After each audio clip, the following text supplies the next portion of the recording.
The year was 1953. The place was Murphy's Diner on the corner of 8th Avenue and 42nd Street, where a faded, "Whites Only" sign hung like a monument to hatred. The man behind the counter was Michael Patrick Murphy, thick-necked, mean-spirited, and proud of keeping undesirables out of his establishment. What Murphy didn't know was that his life was about to change forever. Because when you throw out a 17-year-old black girl for being 3 cents short on coffee, and that girl happens to be under Bumpy Johnson's protection, you don't just face consequences. You face transformation. This is the story of how Harlem's most feared kingpin walked into a racist diner and didn't destroy the owner. He saved his soul instead. It's a story about the power of redemption, the courage to change, and how one moment of cruelty became the catalyst for a lifetime of healing. The girl who changed everything, Mary Washington, was 17 years old and carried the weight of the world on her shoulders. Every night after her classes at the local community college, she cleaned office buildings in Midtown Manhattan, scrubbing floors, emptying waste baskets, doing the work that kept the city running while most people slept. The pay was terrible, $3 a night for 8 hours of back-breaking labor. But Mary needed every penny. Her father was dead, her mother was sick, and her 3 younger siblings depended on her determination to survive. Every Tuesday night, on her way home from work, Mary would stop at Murphy's Diner. Not because she was welcome there. Murphy made it clear she wasn't. He'd serve her at the back counter, away from his respectable white customers, charge her double for everything, and call it a convenience fee. But the diner was warm when the February wind cut through her thin coat. The coffee was hot when her hands were numb from cleaning. And for 10 minutes, sitting on that uncomfortable stool, Mary could pretend she was just another customer instead of a young woman fighting to keep her family from starving. That Tuesday night in February 1953 started like all the others. Mary finished her shift at 2 a.m., walked 8 blocks through empty streets, and pushed through Murphy's door just as the bell chimed. The diner was nearly empty, just Murphy wiping down tables and a couple of late shift workers nursing their coffee. Mary sat at her usual spot at the back counter and counted her tips.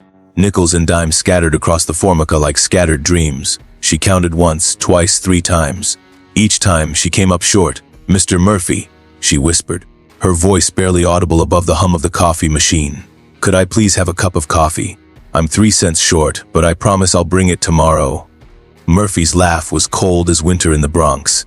"Promises don't pay bills, girl. No money, no service." Mary's eyes filled with tears, but she didn't argue. She'd learned long ago that arguing with white men in positions of power only made things worse. She gathered her coins carefully, each clink echoing in the silence like a small defeat. But as she turned to leave, exhaustion took over. 17 years old, working 16-hour days, surviving on coffee and determination, her body simply gave out. Her legs buckled. She collapsed on the checkered tile floor. The 2 customers at the front counter looked up from their coffee, saw a young black girl unconscious on the floor, and did nothing. Murphy stepped over her like she was trash that had blown in from the street.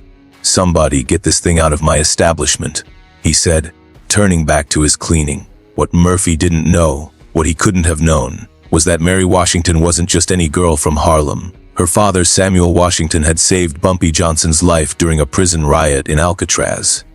Blood debts run deep in Bumpy's world, and the children of dead heroes are forever under his protection.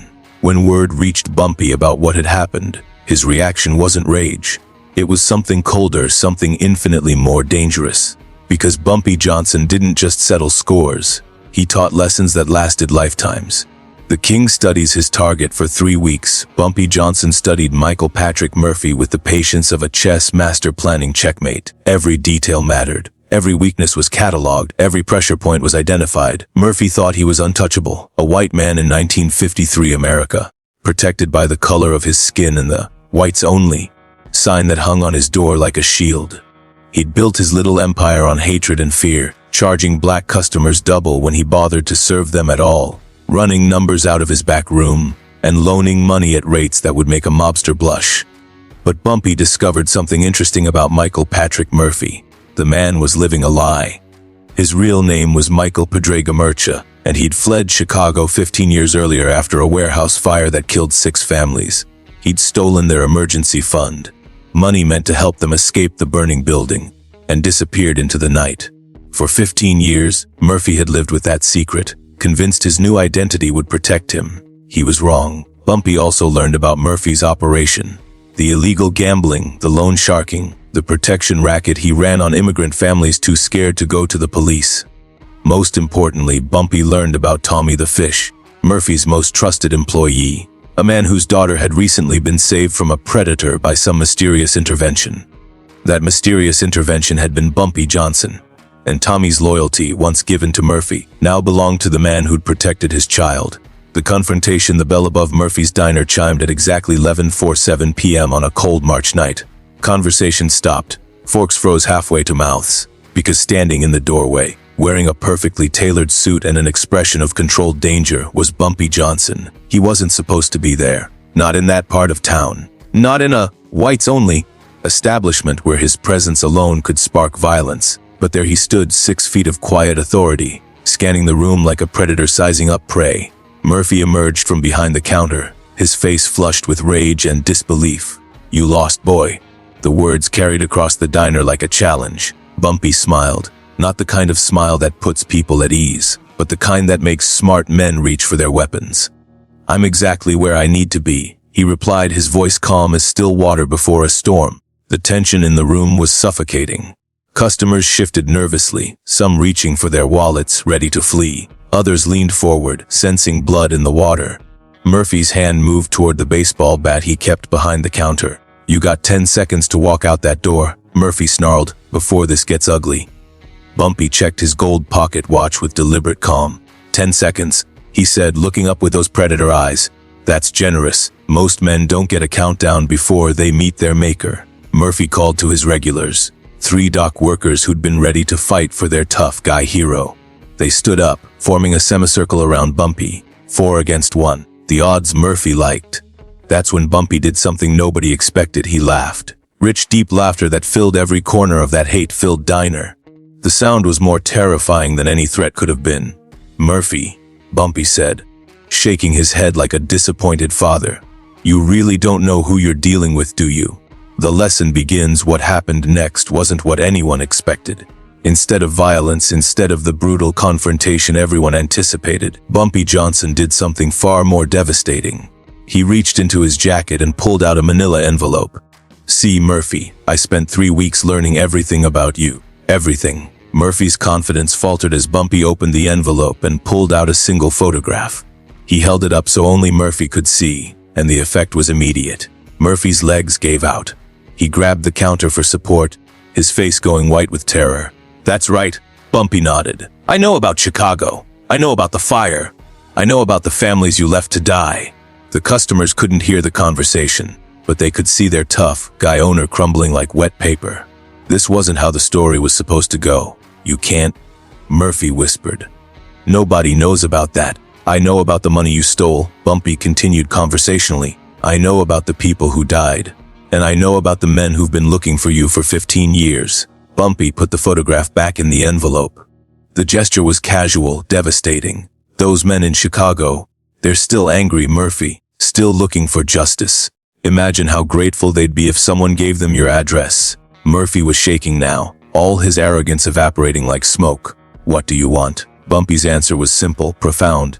"I want you to understand something fundamental. There are 2 kinds of people in this world, those who protect the innocent and those who prey on them. You preyed on a girl under my protection. That makes this personal." The choice what Bumpy pulled from the envelope next wasn't just photographs. It was a complete dossier. Financial records showing Murphy's illegal operations, witness statements from his victims, even a detailed confession from Tommy the Fish, who'd been feeding information to Bumpy for months. "You see, Murphy, while you were busy humiliating teenage girls and playing tough guy, I was building a web around you. Every move calculated, every piece positioned." Bumpy gestured to the door, where Detective Williams from the Harlem precinct had just entered. Not in uniform, but his badge caught the diner's harsh light. "Detective Williams has been very interested in your operation here," Bumpy continued. "The numbers running out of your back room, the loan sharking, the protection racket you've been running on immigrant families." Murphy's knees buckled completely. He slid down the counter until he was sitting on the floor, staring up at his destroyer. "Here's what's going to happen," Bumpy said, his voice carrying the weight of absolute authority. You have a choice. You can face justice from Chicago. Detective Williams can process his arrest warrant. Or you can make amends. Real amends. Hope flickered in Murphy's eyes. Maybe there was a way out of this nightmare. See that sign on your door? Bumpy pointed to the "Only" placard. You're going to take it down tonight, in front of everyone. Murphy's mouth opened and closed like a fish. In 1953 in this neighborhood, that wasn't just changing a sign. That was social suicide. But that's not all, Bumpy continued. You're going to become something this neighborhood has never seen before. You're going to become a bridge. A place where people from different worlds can sit together, share a meal, find common ground. Murphy looked around the diner. His customers were watching, waiting to see what he'd choose. Some looked disgusted at the suggestion. Others seemed curious. And if I refuse? Bumpy's expression didn't change. Then Detective Williams makes his arrest. The Chicago connection makes his phone call. And Tommy testifies about everything he knows. Murphy closed his eyes. When he opened them, something had changed. The fight was gone. The arrogance was gone. For the first time in years, he looked human. How do I know you'll keep your word? Because unlike you, Bumpy said quietly, my word actually means something. The transformation begins. Murphy's hand trembled as he reached for the "Whites Only" sign. 15 years of hiding behind it. 15 years of thinking it made him untouchable. The crowd outside had grown. Word traveled fast in neighborhoods like this. Some came to watch Murphy's humiliation. Others came hoping for violence. Most came because they sensed history in the making. Murphy's fingers closed around the sign. One quick motion and his old life would be over. His reputation, his sense of superiority, everything that had defined him. But as he hesitated, Detective Williams stepped forward, handcuffs glinting in the harsh light. Wait, Murphy's voice cracked. Wait. He looked at the crowd outside, faces pressed against the glass. For the first time in his life, he really saw them, not as threats or inferiors, but as people. Human beings with hopes and fears and dreams just like his own. Murphy yanked the sign from the door. The metal scraped against glass with a sound like something dying. He held it up for everyone to see, then walked to the garbage can behind the counter. The sign hit the bottom with a hollow clang. 15 years of hatred thrown away like the trash it had always been. But the crowd wasn't satisfied with symbolism. They wanted to know if this change was real or just another con. That's when Mary Washington walked through the door. She looked exactly as she had 3 weeks ago. Young, tired, working-class dignity wrapped around her like armor. But something in her eyes was different now. Stronger. Miss Washington, Bumpy said formally. Would you like a cup of coffee? Mary looked around the diner, at Murphy who couldn't meet her eyes, at the customers who'd watched her collapse without helping, at the spot on the floor where she'd fallen. That depends, she said quietly. Am I welcome here? All eyes turned to Murphy. This was his moment, his chance to prove that change was possible or reveal himself as the same coward he'd always been. Murphy's throat worked. He tried to speak, failed, tried again. Miss Washington, he said finally, his voice barely above a whisper. I owe you an apology. The first step, the words hung in the air like smoke. An apology from Murphy to a black girl in front of his white customers. In 1953, that was revolutionary. What I did, what I allowed to happen, it was wrong. Murphy continued, finding his voice. You deserved better. You deserved basic human decency. Mary said nothing, just waited. She'd learned to be careful with white men's promises. I don't expect forgiveness, Murphy went on. I don't deserve it. But I want you to know that your coffee is free tonight and every night for as long as you want it. Still, Mary waited. Murphy reached into his cash register and pulled out $3. More money than Mary made in a week. This is for the humiliation, he said, holding it out. For the dignity I took from you. It's not enough. It'll never be enough, but it's a start. Mary looked at the money, at Murphy's outstretched hand, at the crowd watching through the windows. Slowly, she walked to the counter and sat on the same stool where she'd collapsed 3 weeks earlier. I'll take that coffee now, she said simply. Murphy's hands shook as he poured. The cup rattled against the saucer. Coffee sloshed over the edge. He'd served thousands of cups in this diner, but none had ever mattered like this one. He set it down in front of her. Steam rose between them like incense, like a prayer for redemption. Mary lifted the cup and took a sip. The whole world held its breath. It's good, she said. Those 2 words broke something in Murphy. 15 years of hardened hatred cracked open. Tears he hadn't cried since childhood began to fall. But the real shock came from outside. The crowd wasn't angry. They weren't rioting. Some were crying too. Others were nodding approval.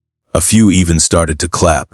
The ripple effect over the following weeks. Something unprecedented began to happen. Word spread through the neighborhood about Murphy's transformation, and people came to see for themselves. Not to cause trouble, but out of curiosity. At first, it was awkward. Black customers would enter tentatively, unsure if they were truly welcome. White customers would eye them suspiciously, wondering if their safe space had been invaded. But gradually, something beautiful began to emerge. Murphy himself was the driving force behind the change.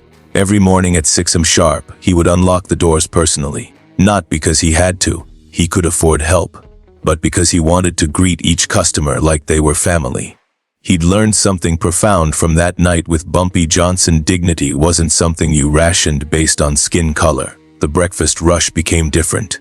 Construction workers sat next to college students. Harlem musicians shared coffee with Wall Street clerks who'd discovered this hidden gem. Elderly Jewish immigrants played chess with young black intellectuals. Mary Washington still came every Tuesday, but now she brought her textbooks. Murphy had quietly arranged with the local community college to pay her tuition.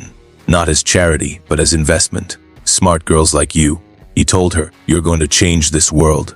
I want to be able to say I helped. The business of change, the financial transformation, was as dramatic as the social one.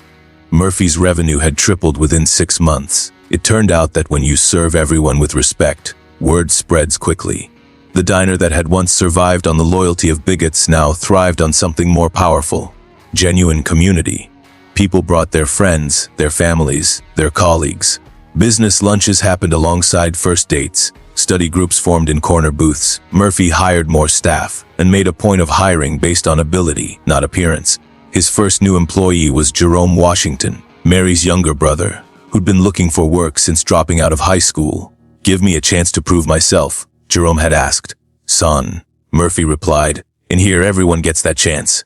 But success brought unexpected challenges. The old neighborhood powers weren't pleased with Murphy's transformation.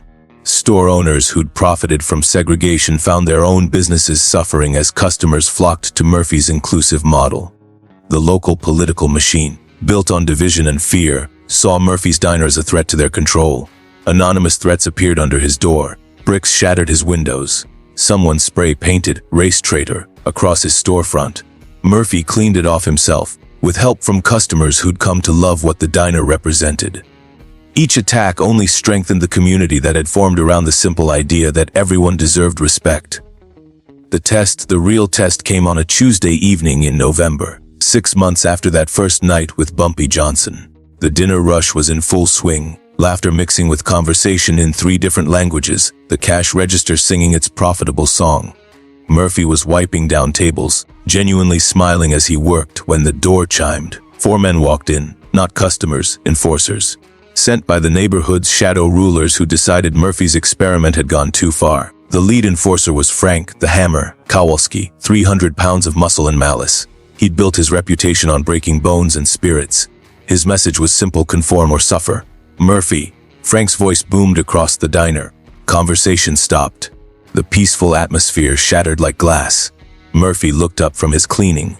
6 months ago, he would have reached for his bat, would have met violence with violence. Now he set down his rag and walked calmly to the counter. Frank, what can I do for you? Frank's laugh was ugly, mean. You can start by explaining why you're harboring undesirables in a respectable neighborhood. The racial slur hung in the air like poison. Several customers shifted uncomfortably.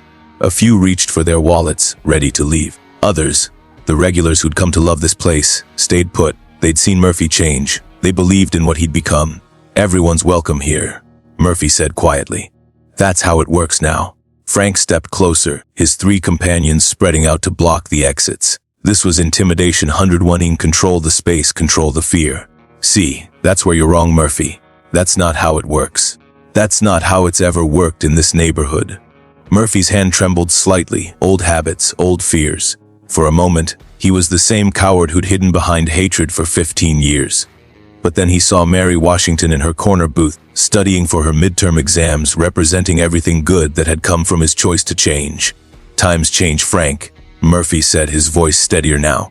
People change. Frank's massive hand slammed down on the counter.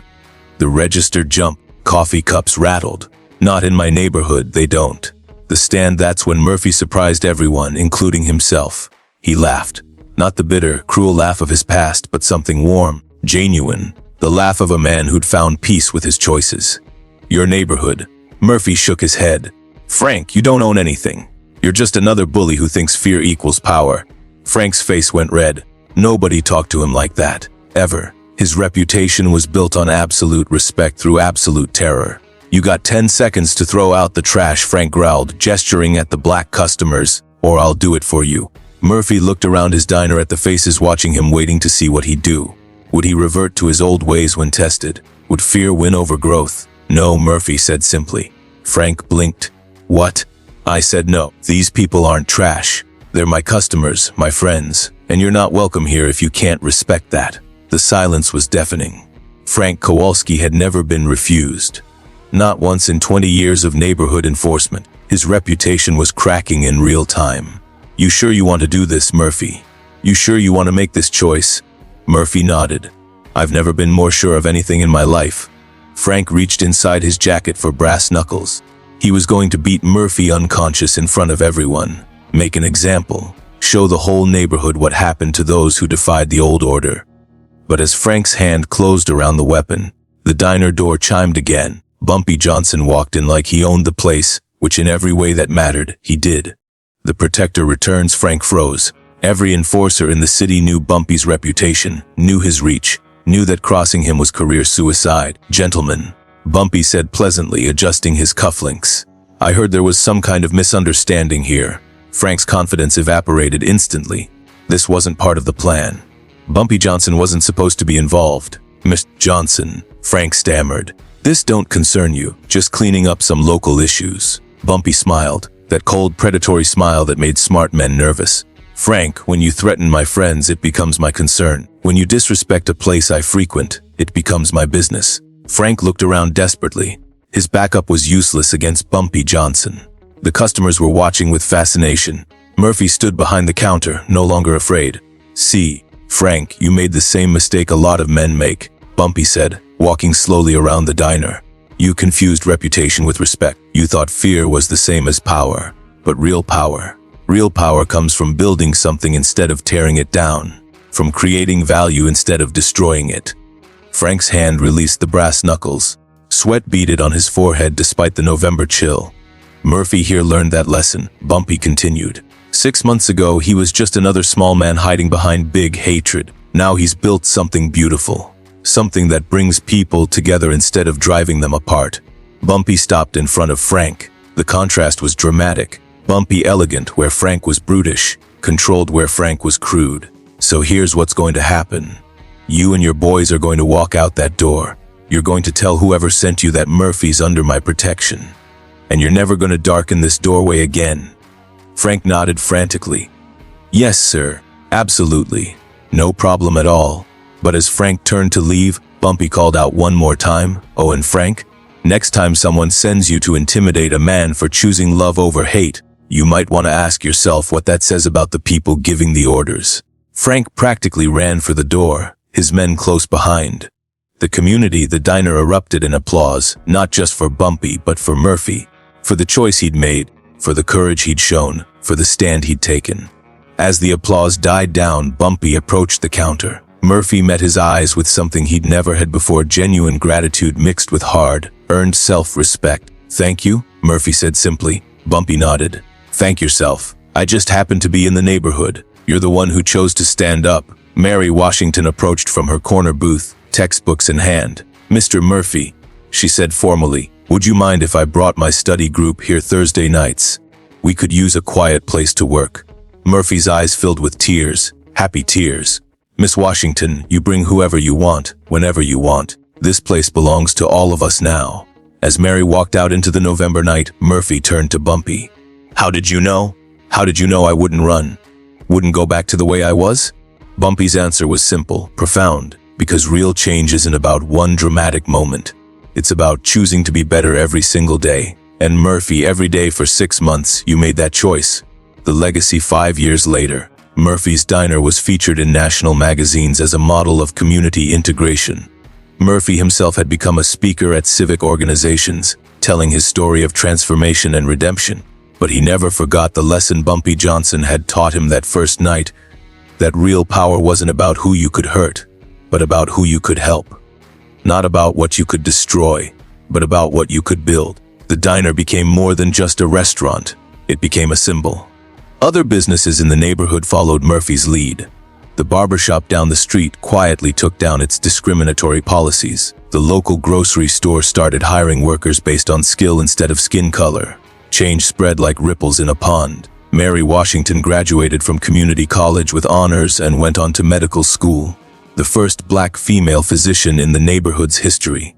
She still came to Murphy's every Tuesday, but now she brought her own children, telling them the story of how kindness could triumph over hatred.